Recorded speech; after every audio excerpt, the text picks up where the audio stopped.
ইরানের আরও একটি বড় সাফল্য, ওই সাফল্যে আমেরিকার মুখ লুকোনোর অবস্থা।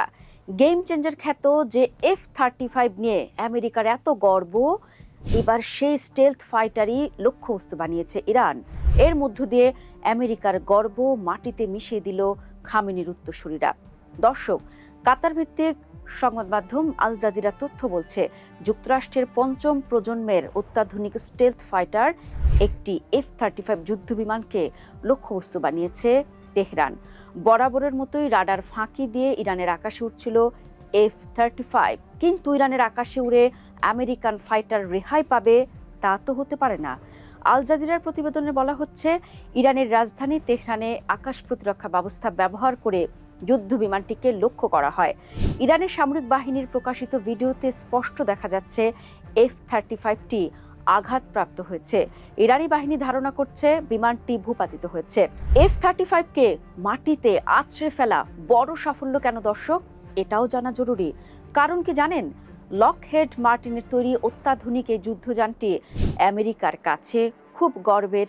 এটি কেবল একটি যুদ্ধবিমান নয়, বরং আকাশের এক উড়ন্ত সুপার কম্পিউটার হিসেবেও বিবেচিত হয়। F-35 এর নকশা করা হয়েছে এমনভাবে যাতে এটি রাডারের চোখে ধুলো দিতে পারে, মানে স্টেলথ প্রযুক্তি। এর বিশেষ আকৃতি এবং প্রলেপ রেডিও তরঙ্গকে শুষে নেয় বা অন্যদিকে পাঠিয়ে দেয়। এটি মূলত 3টি ভ্যারিয়েন্টে তৈরি করছে নির্মাণকারী প্রতিষ্ঠান। সেগুলো হলো F-35A সাধারণ রানওয়ের জন্য, F-35B খাড়াভাবে উড্ডয়ন ও অবতরণের জন্য এবং F-35C বিমানবাহী রণতরীর জন্য। এই বৈচিত্র্যময় নকশায় একে সব ধরনের যুদ্ধে অপরাজয় করে তুলেছে। F-35 এর আসল জাদু লুকিয়ে আছে প্রযুক্তিতে। এর সেন্সর ফিউশন ক্ষমতা পাইলটকে চারপাশের 360 ডিগ্রি ম্যাপ দেখতে সাহায্য করে। পাইলটের বিশেষ হেলমেটে এমন ক্যামেরা ভিউ আসে যে তিনি বিমানের মেঝের নিচ দিয়েও মাটি দেখতে পান। এছাড়া এটি শত্রু বিমানের রাডার জ্যাম করতে এবং কয়েকশো মাইল দূর থেকে তথ্য আদান প্রদান করতে সক্ষম। এটি তৈরি করেছে বিশ্বের অন্যতম শীর্ষ প্রতিরক্ষা সরঞ্জাম নির্মাতা প্রতিষ্ঠান লকহেড মার্টিন।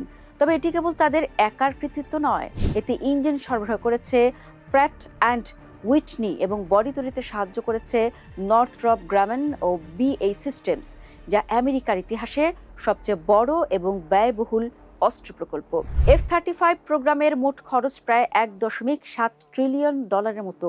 শুরুতে একটি বিমানের দাম আকাশচুম্বী থাকলেও বর্তমানে গণ উৎপাদনের কারণে একটি F-35A মডেলের দাম প্রায় $80 থেকে $110 মিলিয়ন আশেপাশে নেমে এসেছে। তবে রক্ষণাবেক্ষণ এবং প্রতি ঘন্টা ওড়ার খরচ সাধারণ বিমানের তুলনায় অনেক বেশি। আমেরিকায় বিমানটি কেবল তাদের বিশ্বস্ত মিত্রদের কাছেই বিক্রি করে। ইসরায়েল, যুক্তরাজ্য, জাপান এবং দক্ষিণ কোরিয়ার মতো দেশগুলো এটি ব্যবহার করছে। এটি কেবল একটি পণ্য নয়, বরং এটি একটি রাজনৈতিক হাতিয়ার। যেমন রাশিয়ার S-400 সিস্টেম কেনার কারণে তুরস্ককে এই প্রোগ্রাম থেকে বাদ দিয়ে আমেরিকা বুঝিয়ে দিয়েছে যে F-35 প্রযুক্তি তারা যার তার হাতে তুলে দেবে না। F-35 এর আসল সাফল্য হলো এর টিকে থাকার ক্ষমতা। 2018 সালে ইসরায়েল প্রথম দেশ হিসেবে এটিকে সরাসরি যুদ্ধ অভিযানে, মানে কমব্যাট অপারেশনসে ব্যবহার করে তাদের শ্রেষ্ঠত্ব প্রমাণ করে। আকাশ থেকে আকাশে লড়াই হোক বা মাটির নিচে লক্ষ্যবস্তু ধ্বংস করা, F-35 এখন পর্যন্ত অপ্রতিদ্বন্দ্বী। আর এত সব কারণেই মন মর্জি মতো এই স্টেলথ ফাইটার দিয়ে অন্যের উপর যুদ্ধ চাপিয়ে দেয় তারা। তথ্য বলছে, ইরানে যুক্তরাষ্ট্র এবং ইসরায়েল উভয়ই F-35 ব্যবহার করে হামলা চালাচ্ছে। এর মধ্যে 19 মার্চ বৃহস্পতিবার প্রথমবারের মতো যুদ্ধবিমানকে সরাসরি আঘাত করেছে ইরান। আর গর্বের সেই যুদ্ধবিমানকেই ঘোল খাইয়ে দিল তেহরান। তবে ইরানের সামরিক বাহিনীর দাবিকে অস্বীকার করেছে যুক্তরাষ্ট্র। এক বিবৃতিতে সেন্টকম জানিয়েছে, বিমানটি ক্ষতিগ্রস্ত হয়েছে, কিন্তু মধ্যপ্রাচ্যের একটি ঘাঁটিতে এটি জরুরি অবতরণ করতে পেরেছে। এছাড়া পাইলটও অক্ষত আছে। দর্শক, F-35 পুরোপুরি বিধ্বস্ত না হয়ে যদি শুধুমাত্র আঘাতপ্রাপ্ত হয়, সেটিও আমেরিকার জন্য বড় ধাক্কা। কারণ হলো এর বাণিজ্যে ধস নামবে। এই ফাইটার নেওয়ার জন্য যেমন হুমড়ি খেয়ে পড়ছিল বিভিন্ন দেশ, সেখান থেকে কিছুটা হলেও সরে আসবে তারা। আপনাদের মনে আছে নিশ্চয়ই, ভারত পাকিস্তান যুদ্ধে ফ্রান্সের গর্ব 5টি রাফালে মাটিতে আছড়ে ফেলেছিল পাকিস্তান।